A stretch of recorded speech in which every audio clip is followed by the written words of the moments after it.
ഈ സിനിമയുടെ കഥ നടക്കുന്നത് 1600 കാലഘട്ടത്തിലാണ്. സിനിമയിലെ പ്രധാന കഥാപാത്രങ്ങളാണ് വില്യവും അദ്ദേഹത്തിൻ്റെ വൈഫായ കാത്തറിനും.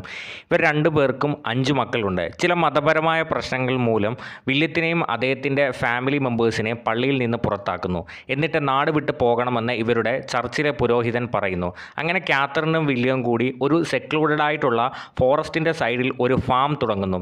അങ്ങനെ ഒരു ദിവസം ഇവരുടെ ഇളയ മകനായ സാമുവലിനെ ആരോ തട്ടിക്കൊണ്ടു പോകുന്നു.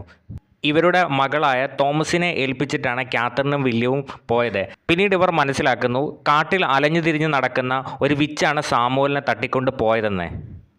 സാമുവലിനെ തട്ടിക്കൊണ്ട് പോയതിൻ്റെ കാരണം ഇവർ അന്വേഷിക്കുമ്പോഴാണ് മനസ്സിലാകുന്നത് ആ കുഞ്ഞിൻ്റെ ഡെഡ് ബോഡി ഉപയോഗിച്ച് വിച്ചുകൾ ഒരു ഫ്ലൈയിങ് ഓയിൻമെൻറ്റ് ഉണ്ടാക്കുന്നുണ്ട്. അവരുടെ പ്രത്യേകതര ഒരു റിച്വലിന് വേണ്ടിയാണ് ഇത് പ്രിപ്പയർ ചെയ്യുന്നത്. പിന്നീട് ഇവരുടെ മകനെയും ആ വിച്ചുകൾ തട്ടിക്കൊണ്ടു പോകുന്നു. ഈ സിനിമ റിലീസായത് 2015-ലാണ്. സിനിമയുടെ പേര് ദ വിച്ച് എന്നാണ്.